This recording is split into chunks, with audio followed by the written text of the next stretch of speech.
It is officially that time. We're a week out from Mania, and we have our full cards revealed for both WrestleMania Saturday and Sunday in Vegas, April 18th and 19th. So I thought, let's start off with the Saturday night predictions. Just in general, I do think the build to this WrestleMania has, for the most part, been actually pretty decent. I think it was just, especially with the Pat McAfee last minute stuff included in the Orton Road stuff, that was kind of like why, and I think a lot of the celebrity stuff isn't great, and the kind of lack of a lot of unifying themes and big story moments going into Mania is a whole kind of video on its own. But I think for now we're just going to kind of get hype with the card we have for right now. We're going to have the six-man tag match that was announced on Raw between Division, consisting of Logan Paul, Austin Theory, and now I Show Speed against the Usos and LA Knight. Yeah, just in general, I think this is a spot that could be given to, like, it could have even just been the Usos versus Division for the tag titles, which they kind of did on the Raw prior, which was kind of interesting, but I thought they would maybe save that for like a Vision victory at WrestleMania, which I feel like would have been a lot more poignant. I guess we're gonna just have kind of celebrity involvement. Speed is honestly excellent at what he does. He's just a pure entertainer. As someone who does watch streaming and has watched his rise from the type of kind of kiddish crazy prank streamer that he kind of like started off as. He did a lot of kind of shit posting and stuff like that, and was very lowbrow, has really managed to take his skills, his entertainment, and like a lot of things and apply it to so many different things. And I think it's actually more of a natural fit for him than Logan Paul, funnily enough. I think actually Speed would do an excellent job. I've seen a lot of his stuff where like he was kind of getting put through the ropes kind of with Randy Orton and on certain things, and like Speed is always like him just immediately selling to me is indication of a love for it, and just knowing, just as a pure entertainer, knowing those types of things, I think, and he just kind of has a sense for it. You can kind of tell with like the whole thing they were doing with Danhausen, which I do think was really fun and excellent, and a perfect way of brand recognition and how you do get casuals to come see WWE or come see your brand. I think that is excellent. But I do think taking a WrestleMania match spot, with the six-man tag, and essentially kind of devaluing everyone involved by making Speed kind of the focal point of essentially the tension and turmoil between Division, LA Knight, and the Usos right now to escalate to WrestleMania is super stupid. Either way, I do have to make a prediction. I kind of forgot about that instead of just tearing it apart, but I think that's going to be kind of this video too anyway. So I do think it's going to be a really fun match, because like I Speed is he's an athletic freak actually, and it's I mean everything about him kind of exudes, like, I think Cena said it best in the Rogan podcast actually, like he does these things where like it almost appears like you can get a knack for things and stuff like that, and that's almost by design, I think, with Speed. Is like he's someone who is able to kind of invite people into other worlds, I think, and I think that's uniquely what streamers, influencers, and creators kind of do in general, but that's a whole nother kind of discussion. I do think like even like with Logan Paul doing a good job despite being an on record like shitty human, I think Speed would be a cool positive example of if he were to take it seriously. And I'm looking at this all positively. This match will probably be a super fun spot fest, I think, if they let maybe Speed take some risks, and I hope he kind of wants to. We'll see. I think with his itinerary and like how those people be, there could be some restrictions. With Logan Paul being a full-time star, he does seem to like go on a limb and take these extreme risks a lot of times in crazy spots. Same thing with Jelly Roll, despite being a Grammy winning musician. So I do commend that the celebrities involved now are involved a lot. When they're involved, they're really involved and they love it. It's not necessarily like it feels hokey or kind of like back in the 2000s era, late 2000s to 2010s, and the guest host era and stuff like that, where it felt really hokey. This does feel like every inclusion, even if it doesn't, like the plot itself doesn't feel genuine, the booking is plastic, the acting, the intentions, and the movements and everything in the ring and shown is definitely there's reverence and respect for the sport, and there's love, which is, it's kind of an interesting dynamic to have when, like I said, this 6-man tag match should be at maybe some like that should have been the Raw MSG match, you know what I mean, or something. It should have not been, you know, trying to build this as a Mania ticket seller. It's, I mean, you know, whatever. TKO is trying to sell people coming to see Speed, I guess, at Mania or something. So that's totally fair if you're thinking of it from a pure business standpoint. I think the Vision's also gonna win. I think Vision and Speed, the Vision and Speed combo is gonna win. I think the Vision, especially with just acquiring the tag titles off the Usos, you know, and everyone kind of getting hurt, I think they want to kind of dial in on Logan Paul and Austin Theory, since Logan is, you know, despite being a slime ball, has a lot of charisma, is extremely entertaining, you know, and Austin Theory has been growing as well, being with, I think, Logan, actually. So, you know, hats off to that, you know. Hopefully that project becomes more engaging, and it is kind of funny seeing them rope Speed into being essentially a heat magnet for them, you know. I think it's kind of clever, but once again, does it deserve the Mania spot over, you know, maybe the US title match for the women? No. But, you know, does it have more heat because of how WWE has booked things and how they go about things? Yes. But, you know, whatever. So yeah, I think that Speed and the Vision are gonna take that. Can't believe goddamn Speed is gonna open Mania, or yeah. Jesus Christ. You know, now an actual wrestling match. If you're a wrestling fan, this is a match. There's gonna be an unsanctioned match between Jacob Fatu and Drew, which, you know, one of the few feuds that, despite it being like a lot of, you know, retreading grudge type of, you know, segments, everyone's attacking each other, him and Drew just coming out to essentially ambush each other during matches, and that typical foil, because, you know, Drew lost his WWE title due to Jacob, but Jacob was really the one who gave it to him in the first place, right? So a lot of this writes itself.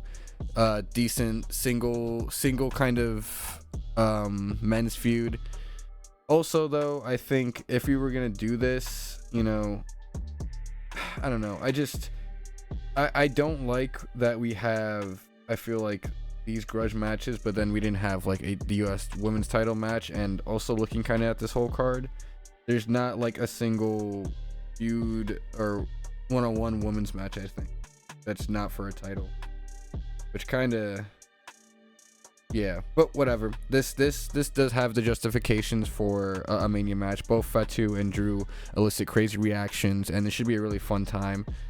I do hope that this means bigger things for Fatu too. Like, he can maybe you know, maybe if Randy Orton does win the title, Fatu might not necessarily win, but to challenge Orton, I think, as the first opponent or first challenger, I think would be a cool, interesting dynamic to have. And they've never really, I feel like, feuded properly, so maybe you would have some fresh things post Mania to kind of look forward with, like a Jacob and Orton thing. And that's why I do think Fatu is going to definitely take this. He's the up and comer. You know, Drew did have a year of winning the WWE title, you know, not maybe having it for the longest time, but he was basically, you know, contending for that title essentially the whole year. Hats off for him for kind of being a team sport and playing this grudge angle with Jacob super well after not really being able to walk into Mania as champ.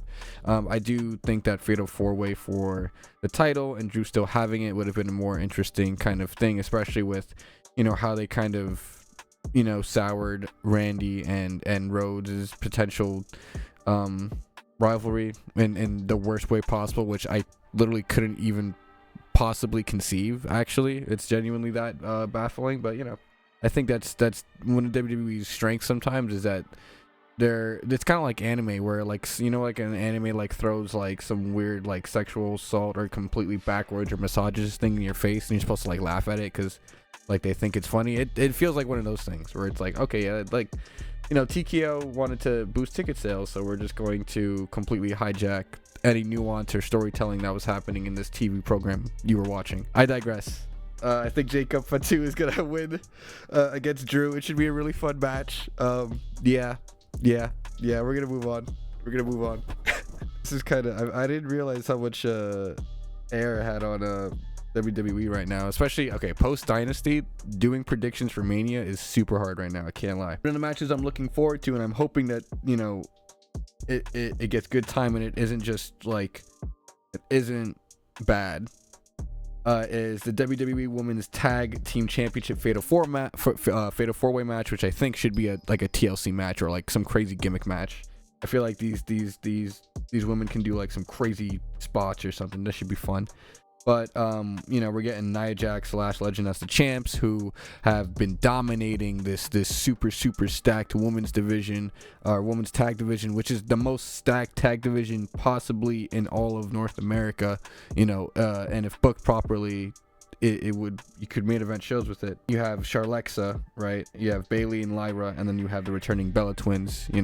All these teams, obviously Bella Twins Hall of Famers, but the rest of them are potential Hall of Famers, almost guaranteed Hall of Famers, some of them already. So it should be a really fun match if they give it at least 15 minutes, at least. And I'm saying 15 minutes bell to bell, so like 20 minutes, 25, because give them their entrances. Let's do it, and I think they will. So I'm hoping that this match is really fun, and I hope that they get really creative, because there was a WWE Women's Money in the Bank match that was really fun, with most of the younger talent. I think last year the one that maybe Naomi won at the Intuit Dome was really good, and I just feel like with a lot of the people in the ring here, we can get some really fun, cool spots. I'm looking forward to it. I do think that Nia Jax and Lash are going to retain. I think a lot of people are expecting the Bella Twins to come in and kind of just win this thing. Yeah, the Bella Twins are going to win, because despite me thinking, and it's logically sound, that Nia Jax and Lash Legend should keep those titles and kind of go on a tear and have a really good Mania. The TKO shill in me thinks that the Bella Twins winning the titles at WrestleMania upon their return, I think, is super marketable. They're extremely popular. They get super big pop despite their promos being kind of like, okay. They move merch, so maybe I kind of see the Bella Twins kind of taking this, and plus they're legends, they kind of low-key are part of the people that paved the way for some of the people here, despite maybe almost the rest of them kind of eclipsing the Bella Twins in everything they've kind of done. But that's kind of how that generational stuff kind of goes, right? Yeah, the Bella Twins are probably going to win. I want Nia Jax and Lash to kind of go out on top, and I think story-wise that would be like, I think Triple H would want that, but I do think the Bella Twins are gonna win.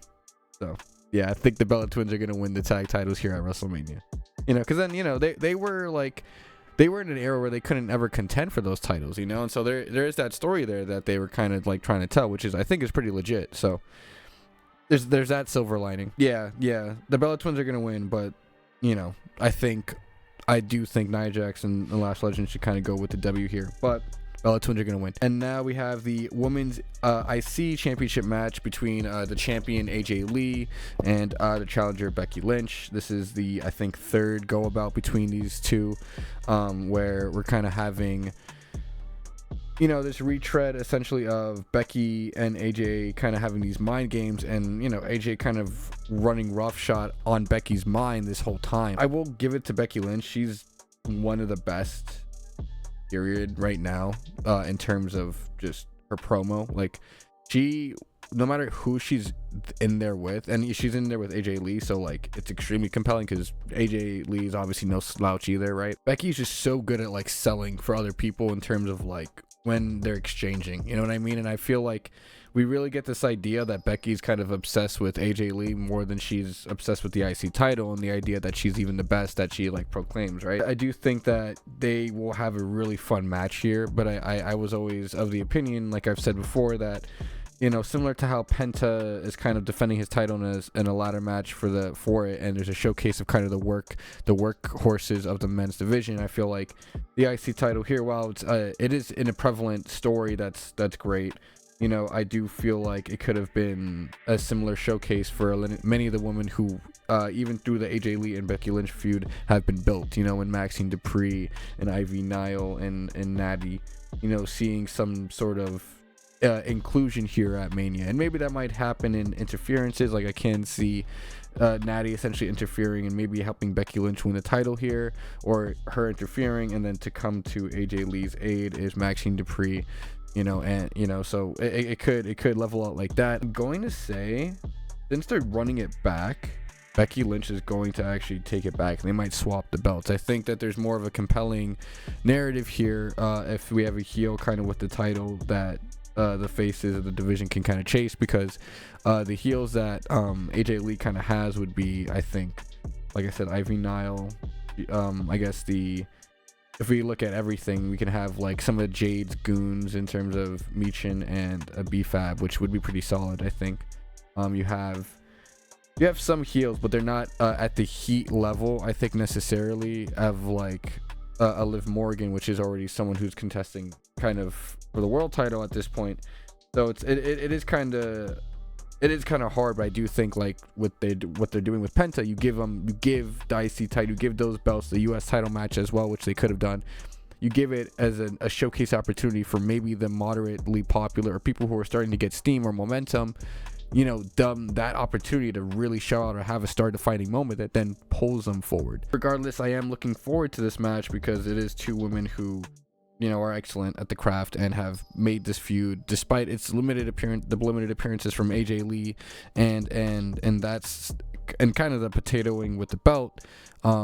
It's been extremely engaging, so I'm looking forward to potentially what I think is going to happen, Becky Lynch taking this title back with some sort of maybe intervention from Natty to move things forward, or just a straight W, maybe in some 50-50 booking attempt to keep the feud kind of moving forward, since it's kind of one of the hottest woman feuds, except besides one of the ones I will mention kind of later in this video. Essentially, a next grudge singles match, we have Seth Rollins and Gunther, new Heyman guy Gunther for now, who essentially has a deal, I guess, with the man. Essentially, I mean, this is going to be a really fun match. I do think, in my opinion, while I think a wrestling showcase between these two men is a great way and like a cool thing to witness as a fan, especially, and this is like your pro wrestling fans match, I guess. I do think Gunther maybe interfering and raining on John Cena's kind of host parade would be a lot more stronger of a thing to do for Gunther's character. I've kind of talked about that in a past video if you want to check that out, but I do kind of see obviously Gunther taking this. He's the career killer. Seth Rollins has done it all at Mania. He's the Beast Slayer. He literally won last year's main WrestleMania Saturday main event.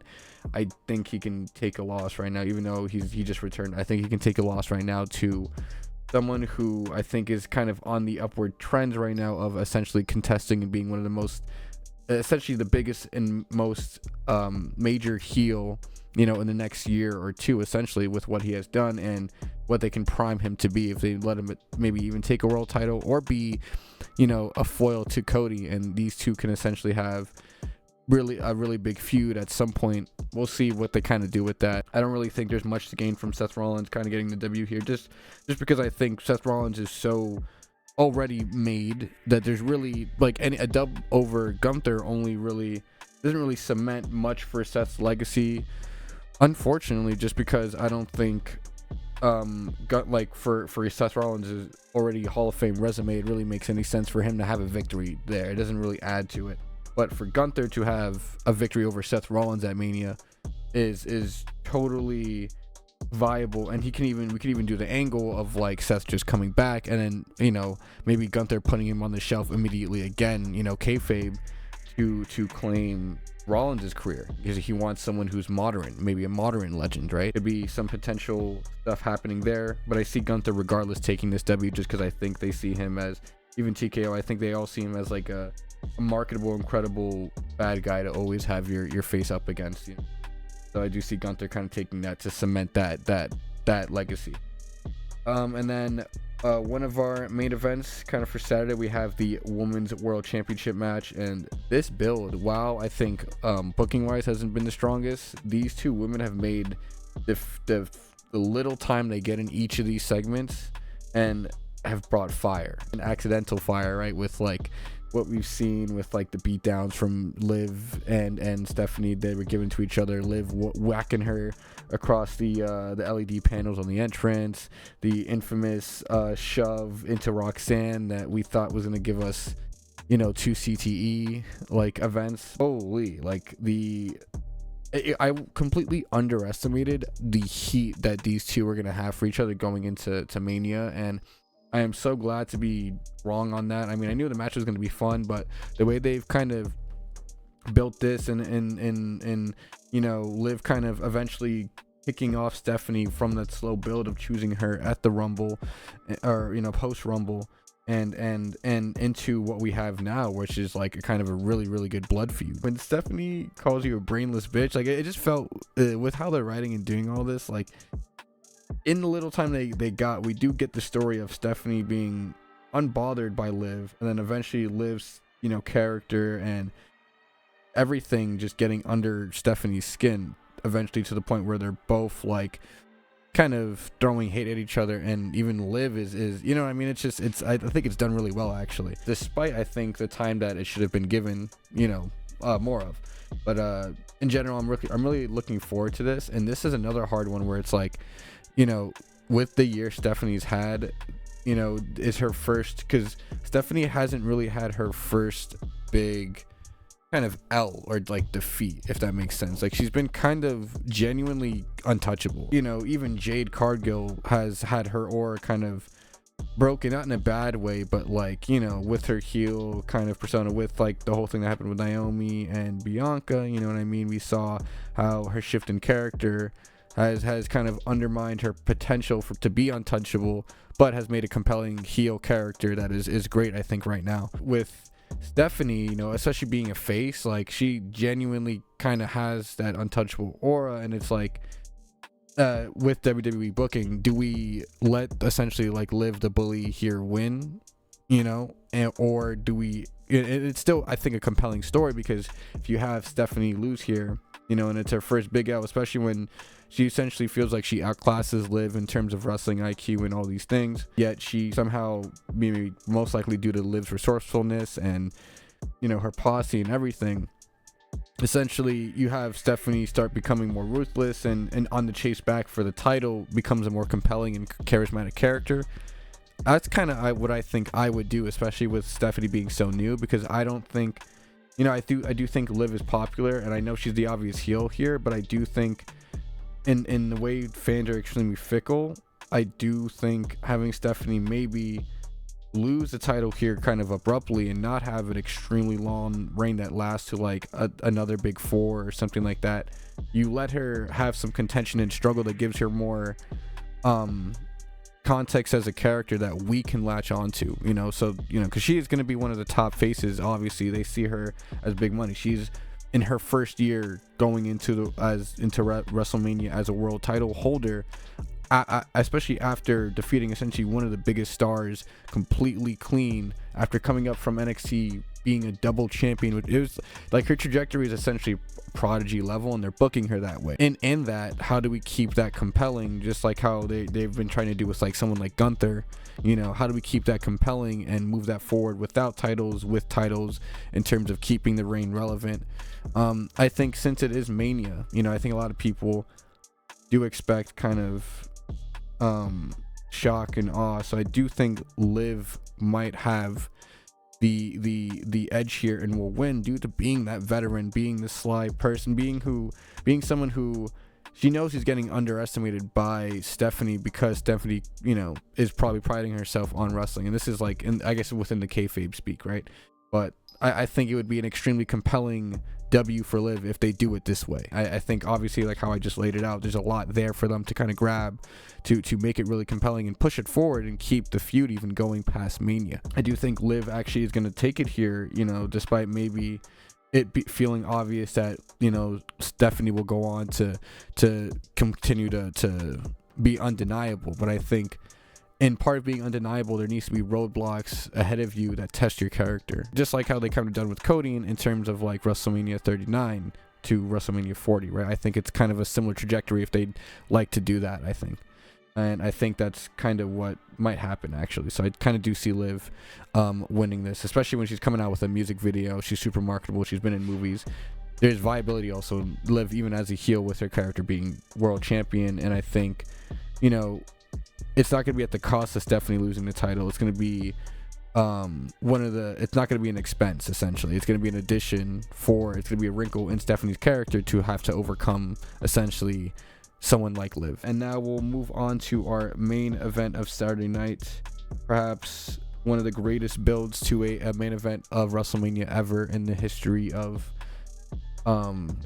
humans. I think this is the greatest build to anything ever. Cody Rhodes and Randy Orton with Pat McAfee in parentheses. I love that WWE has put that in the main event. The only way you can boo Randy Orton, right, and cheer for Cody is if we hijack your storylines, guys, and make the build between two compelling superstars you might both like, so that there's an obvious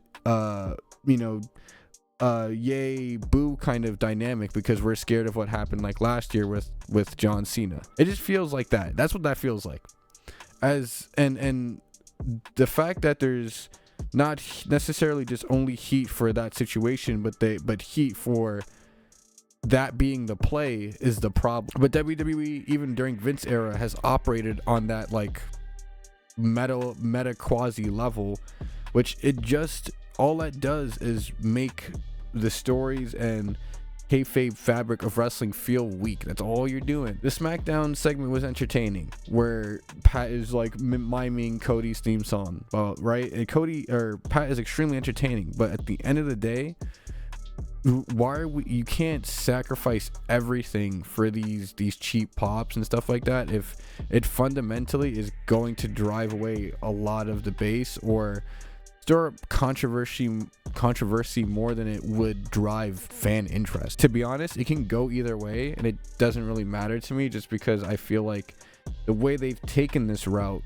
and with this meta route that they're kind of doing, instead of it just being like, 2009 Orton against, Cody Rhodes, and there's that mentor sibling relationship thing, what, come on, like just give it to the fans. Stop having no faith in the product itself. Win or lose here, like, even if Cody sits here and gives Crossroads he Crossroads McAfee, he showed him what for, and all this, and he put away Randy, and everyone's cheering. Are we cheering the idea that like what we saw was good, or are we relieved that we're not going to have to like see Pat essentially be some sort of Heyman character that has some reoccurring spot at the top of the card that could be going to literally anyone else? I think the potential for Randy cheating, right, and being ruthless and people cheering it, but Cody losing, should be a Homelander moment for Cody. He doesn't have to turn heel. He still adore the fans, but he doesn't have to care for his fellow wrestler. Especially with the nuance that they like kind of booking with sometimes, and then that they want to flip on us with this Pat McAfee stuff with the next promo on SmackDown. There could be some really interesting context to Cody kind of crashing out here. Not literally a heel turn, but just the same way he kind of kayfabe maybe ended Kevin Owens' career, right? We can kind of say, something like that. We can have that ruthlessness, that psychotic thing that maybe even Drew woke up in him, that we can say him chasing the title from Orton with this heel kind of McAfee heel magnet around him. I guess there could be a chase in that. Do I think that's what the best thing we can do? No, I think Cody and Randy having a nice honest match where, Cody, despite being, big boy britches, now with being a 3-time world champion, and WrestleMania main eventing his 3rd or 4th one at this point, Randy Orton is still gonna big bro him, and you can have a long build with that. We've had Orton, kind of mask off, right? Because he needed to mask off, and Cody was asking for it. We could just do the story of that. Cody asked for it, and this is what he got, and now he has to deal with those ramifications like he was in 39 until lead to 40. So then maybe, at a big 4 or whatever, or at the next Mania, we can even have more fanfare going into another Randy and Orton classic that can happen, because it's the feud that reminds us of our past, where we're going with the current trajectory of Cody Rhodes. You know what I mean? Like, it's could have been any of that. A celebration of the wrestling. How WrestleMania 40 was with the culmination of the bloodline and the hierarchy of WWE, blah, blah, blah. None of that is kind of addressed even with Pat McAfee and that whole thing. And if they try to do something similar to that, I guess we'd have to see how it plays out in this main event. I don't know. End of the day, I kind of do see Randy Orton winning the title here. And, you know, I did illustrate what they could be doing, essentially, to give Cody more heat on the chase back for the title. And that very well be what they do, essentially. So, you know, I'm going to say, yeah, that Randy's going to win it here. Pat is going to kick Cody in the balls, you know what I mean? You know, curse him out. We're getting a ref in there. Travis Scott will probably pull up again, and The Rock, and they're all going to, like, throw up, like, a what do you call, white supremacy sign or some shit. And then Trump's going to come in and start dancing. Start doing the, you know what I mean? The matches should be really fun. But Randy's going to win. Some of the builds they've had were pretty good. I know this video is kind of long. I kind of don't care. You know, it's WrestleMania weekend, so we're gonna be predicting heavy. You know, and I kind of want to give you my thoughts on that. We're gonna be actually probably doing a Dynasty review also later this week, because I also have to still record Night 2 reaction or predictions as well. Let me know what you guys think about everything in general. Who's winning what at WrestleMania? Do you care? You know, are you a super WWE mark watching my video being extremely offended that your company is kind of mid? You know, I think there's some really good spots in it. I love wrestling for everybody, but damn, we could be doing better right now. Holy crap. The Sunday card looks super stacked. I think this card is okay for Saturday. I think it's really been the builds that have been so poor in terms of some of these, and the lack of certain superstars who have had really big prominence throughout the year not being on this card is just kind of like, come on, you know. But whatever, it's gonna be fun because it's gonna be Mania, so regardless, they know they have to put on a show. They always do, in my opinion. Even like how people were saying WrestleMania 41's main event was the worst main event ever. No, it wasn't. There have been worse ones, even in the 8. Like, if you go back and watch some of these, bro, we take a lot of stuff for granted. I will say that. But there's no problem in criticizing and being passionate about your product because you enjoy it. Nothing wrong with that. The wrestlers, the naysayers who are getting criticized will keep telling you all day, no, this is what we do. Y'all are the fans. You don't No, you like what you like. You don't have to be a chef to know if your food tastes good. And food tasting good isn't also objective. It's subjective. So if you have, like, there are people who bought their tickets to Mania. They're going because they enjoy it. It doesn't matter whether or not I think blah, blah, blah, right? So I think it's sometimes really interesting when fans will argue on that ego and premises instead of just the reality of, like, I don't like the booking, you enjoy the booking, that's where we stand. That's really it. And that's how I feel about this. And especially with their business practices, it seems everything aligns to make me feel this way. And that's why I feel the way I do, it kind of about the whole thing. So let me know what you guys kind of think about that. Let me know what you guys think about night 1. And I'll see you guys in the next video for the predictions for the next night of WrestleMania 42.